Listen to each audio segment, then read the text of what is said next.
Starting, if you have whatever that dream is to do something amazing with your life, it's never too late. It doesn't matter how old you are, it doesn't matter how many times you failed, you can still pick yourself back up, start now, and do amazing things. He's going to a party at Mike Tyson's house tonight. All right, guys, good morning. It is day 2 of CES. I just uploaded my first vlog, and I realized I didn't really document a lot of tech yesterday. It was super overwhelming in the best way possible. I met a bunch of incredible people, developed some beautiful relationships, and really just got a sense of how everything works. Today, I'm really excited to just drill down on the different companies, on the technology. I want to speak to as many founders as possible. Maybe we'll do some interviews, and yeah, I'm just excited to learn, and I'm excited to see like how AI is being implemented into all this different consumer technology. And yeah, today's gonna be cool.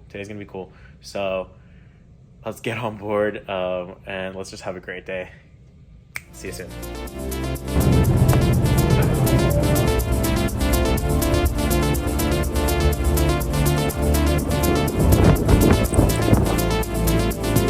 All right.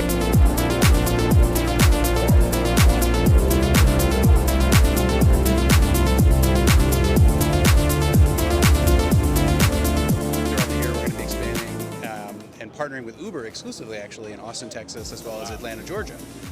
Now we have LLM integration, so things like ChatGPT, so you can have a full conversation. You can ask about landmarks and general knowledge.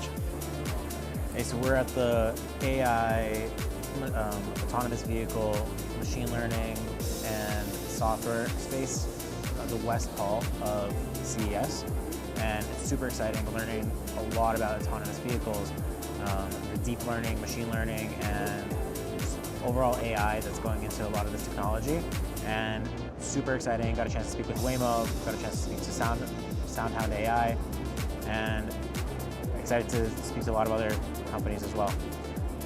To try to hit your point, get a sense like this is just the beginning of what the opportunities are with the creator economy. If you look at the Goldman Sachs report that came out last year, it's predicted to be over $250 billion. All right, I'm here with Ben. Good to be here. Dude, good friend. We go way back. It's been many years. You got me into crypto. Dude, I mean... In Yeshiva. We were involved in the 2017 Ripple. Yeah. I saw you buying it, and I was like, what is this thing? And then you told me more. I'm like, you gotta take my money. That is so funny. Dude, what a throwback. Yeah. So we're full circle. We're here at CES. Dude, you're running around, finding reporters, speaking to celebrities. Somehow you managed to find them, and they find you. So what are you up to? I feel like you got a lot cooking. Yeah. Tell us a little bit of what you got going on. Well, we're building the first AI design commercial shoe. So pretty much what that means is like right now we're seeing a lot of AI in software, ChatGPT, that innovation that a lot of people are talking about. But like in the physical world, what are we seeing that AI is made that you can truly benefit from? So that's what we're trying to do here. We've made a product that's really futuristic looking, that is AI in the real world. And it's a first of its kind design. So I think we're going to see a lot more AI designing products, shirts, hats, whatever it is, but we're starting with shoes because I think shoes are just such an important piece of culture and fashion. Absolutely. And we're bringing it out. Wow. We've got a great team. We've got the founder of Reebok advising us, Joe Foster. There's nobody like him. Wow. Yeah. Dude, that's incredible. How did you tell us how you got involved with Joe Foster? So I reached out to him. He has an amazing book called Shoemaker. Okay. That's on his whole story creating Reebok, which I really liked. He also, I don't think even know, he took Reebok from idea to #1 best-selling brand in the world, better selling than Nike. And he personally designed the shoes I'm wearing now, the Club C's and the Classics. So he also made the shoes and then took it up over there. And these are some of the best sellers today still, 50 years later. So he's somebody that's just very iconic and different. I reached out to him telling him we have this big vision of backing a lot of these content creators and influencers with their own shoes like athletes have got. He really liked that, and also integrating more into video games. And then now it's kind of evolved to where we're at today, and that's still our mission, and we're working to figure out the best ways to do that. So having AI make shoes, and then we're 3D printing them, all of that together is something that enables you to bring a shoe out much faster, and we can back more people because it costs less to make them. So big brands won't take shots on some of these influencers because it's all these molds you have to invest in, all this time. For us, we can make a shoe. We've got a great 3D printing factory, Zellerfeld, just bring it out. Wow. It's I'm just curious about the cost. How much more affordable, or in terms of how much less of a cost is it For us to make, Yeah. it's probably at least 1/10, if not 1/20th, the cost to make. With this AI design 3D printing way, it does cost more to actually make the final product overall, because it's 3D printed and that's just not scalable yet. But it's still it's at a point we can charge a normal price still. The profit isn't as high, but it's a great way to test things. So you can bring somebody in, test it out with this 3D printed AI method, and if it does well, go traditional.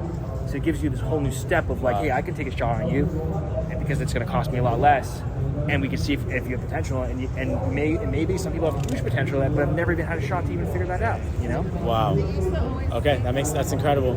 I just had this thought. I just remembered. I remember in your dorm room in Yeshiva, you had the book Shoe Dog. Yeah, it was a great book. And you just started it, and you had it on your thing. I finished that book. Yeah. It's a great book. But there we go. Now you're, full circle in the shoe. I mean, I just saw what he did too. I mean, he found a trend somewhere else and said, hey, that's popular over there. Why not bring it here? Mm-hmm. There's so many opportunities. There's just all around you. Literally at this conference, they're all around you. Yeah. You just have to go and focus somewhere, and you can do anything. So if other people could do it, why can't you do it? Wow. What's your number one tip? Because I feel like you're the perfect person to say this.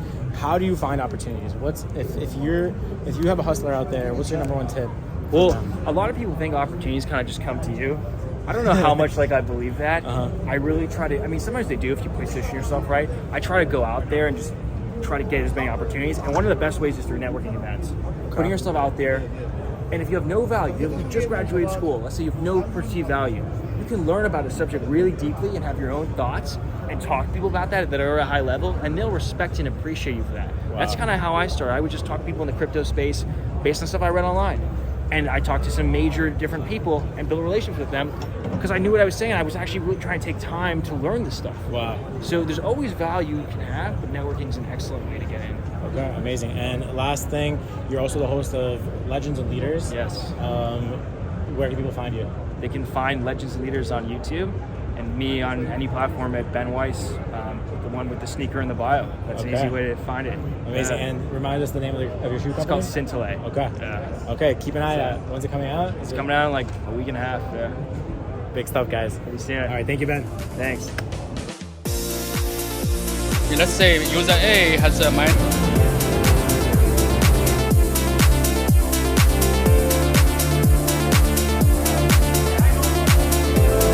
We, by the way, had several people from Puerto Rico, and Jeff does some of us out of Puerto Rico. All your content 100% that has a new algorithm that's based. Perfect, and quite a bit of time has gone by now, and that idea doesn't seem so crazy anymore. Sell your personal data to anyone, except of course if the Justice Department comes by. It was a big find.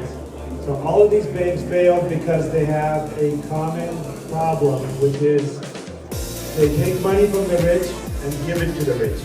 And I'm the founder and CEO of Shared Human Sector. As you can see, one of the units is over there. We've been demoing.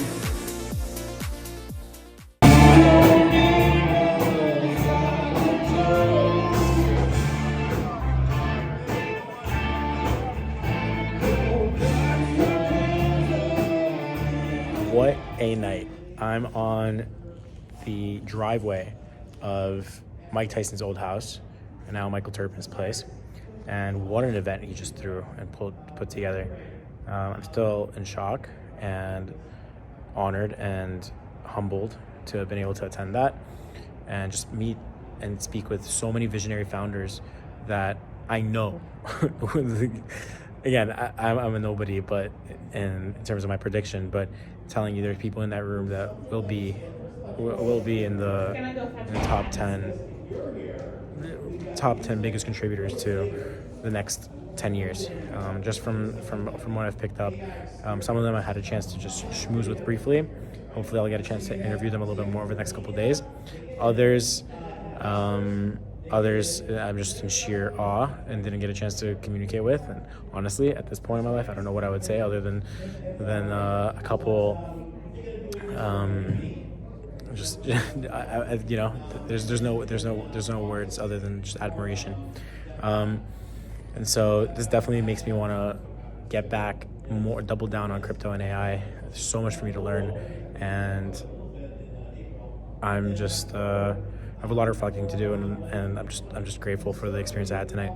I'm gonna go back to the hotel room, gather some thoughts, and we'll conclude this video there. All right, guys. Day 2 of CES over.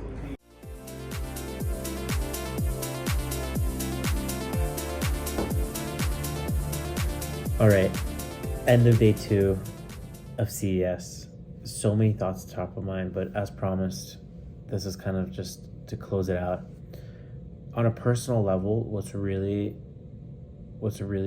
coming to mind is, first of all, just the idea of ownership and owning your assets, owning your information, and leveraging AI and utilizing it to act on your behalf, and create more leverage. That's really what's on top of mind for me, and I really extracted that and it kind of like reinforced it at this event. But just in general, if you're not going to utilize this technology, it's going to ultimately end up, I don't want to say utilizing you, but or owning you, but it's you're setting yourself up for tremendous failure and disadvantage. That's really what's on top of mind for me. And the other thing, which was the other thing which is really I feel is it's like a message that's being sent to me, is the concept of authenticity in content creation.